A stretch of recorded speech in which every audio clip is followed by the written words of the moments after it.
നാഗാലാൻഡ് രാഷ്ട്രീയത്തിൽ വൻ കോളിളക്കം സൃഷ്ടിച്ച് നാഷണലിസ്റ്റ് കോൺഗ്രസ് പാർട്ടി എംഎൽഎമാർ ബിജെപി സഖ്യകക്ഷിയായ എൻഡിപിപിയിൽ ചേർന്നു. നാഷണൽ കോൺഗ്രസ് പാർട്ടിക്ക് നാഗാലാൻഡിലുണ്ടായിരുന്ന 7 എൻസിപി എംഎൽഎമാരും ഭരണകക്ഷിയായ എൻഡിപിപിയിൽ ചേർന്നു. ഇതോടെ 60 അംഗ നിയമസഭയിൽ മുഖ്യമന്ത്രി നെയ്ഫിയു റിയോയുടെ നേതൃത്വത്തിലുള്ള പാർട്ടിക്ക് കേവല ഭൂരിപക്ഷം ലഭിച്ചു.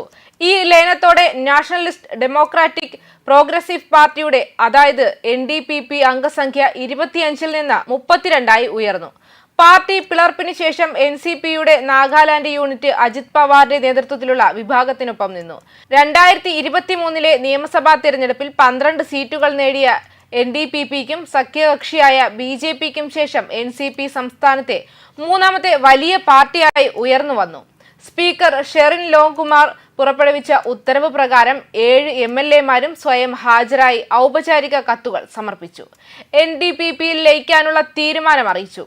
10ാം ഷെഡ്യൂൾ പ്രകാരമുള്ള ഭരണഘടനാ ആവശ്യകതകൾ ലയനം പാലിച്ചതായി സ്പീക്കർ ചൂണ്ടിക്കാട്ടി. 2019-ലെ നാഗാലാൻഡ് നിയമസഭാംഗങ്ങളുടെ ചട്ടങ്ങൾ അനുസരിച്ച് സ്പീക്കർ ലയനം അംഗീകരിക്കുകയും അതനുസരിച്ച് പാർട്ടി അഫിലിയേഷൻ രേഖകൾ അപ്ഡേറ്റ് ചെയ്യാൻ നിയമസഭാ സെക്രട്ടേറിയറ്റിനോട് നിർദ്ദേശിക്കുകയും ചെയ്തുവെന്ന് ഉത്തരവിൽ പറയുന്നു. സംസ്ഥാന നിയമസഭയിൽ പ്രതിപക്ഷമില്ലാത്തതിനാൽ മറ്റ് ചെറിയ പാർട്ടികളെ പോലെ എൻഡിപിപി ബിജെപി സർക്കാരിനെയാണ് എൻസിപി എംഎൽഎമാർ പിന്തുണയ്ക്കുന്നത്. മെയ് 31 ശനിയാഴ്ച വൈകുന്നേരം 7 എൻസിപി എംഎൽഎമാർ ലയന അപേക്ഷ സ്പീക്കർക്ക് സമർപ്പിച്ചു. അദ്ദേഹം അത് ദയവോടെ സ്വീകരിച്ചു. ഇതോടെ 14ാമത് നാഗാലാൻഡ് നിയമസഭയിൽ എൻഡിപിപിയുടെ അംഗബലം 25-ൽ നിന്നും 32-ആയി ഉയർന്നു എന്ന് പത്രസമ്മേളനത്തിൽ സംസാരിച്ച സംസ്ഥാന മന്ത്രി കെ.ജി. കെന്നിയെ വ്യക്തമാക്കി. എൻഡിപിപിയുടെ വർദ്ധിച്ച ശക്തി മുഖ്യമന്ത്രി റിയോയുടെ നേതൃത്വത്തെ കൂടുതൽ ശക്തിപ്പെടുത്തുമെന്നും ജനങ്ങളെ കൂടുതൽ ഫലപ്രദമായി സേവിക്കാൻ സർക്കാരിനെ സഹായിക്കുമെന്നും അദ്ദേഹം പറഞ്ഞു. ഈ വികസനം നമ്മുടെ മുഖ്യമന്ത്രിയുടെ കൈകളെയും സർക്കാരിന്റെ പ്രവർത്തനത്തെയും ശക്തിപ്പെടുത്തുന്നു.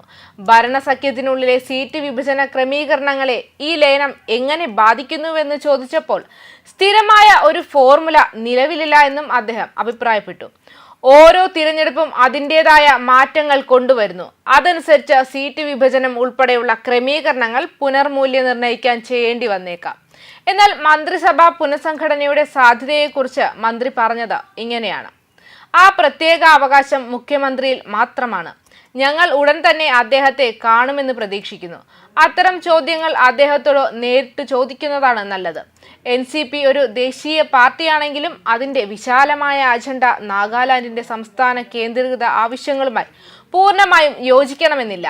ഒരു ദേശീയ പാർട്ടിയുടെ ഭാഗമാകുമ്പോൾ അവർ പലപ്പോഴും രാജ്യവ്യാപകമായ മുൻഗണനകളാൽ ബന്ധിതരാണ്. പ്രാദേശിക വിഷയങ്ങളിൽ ശ്രദ്ധ കേന്ദ്രീകരിക്കാനുള്ള അവരുടെ കഴിവ് പരിമിതപ്പെടുത്തുന്നു.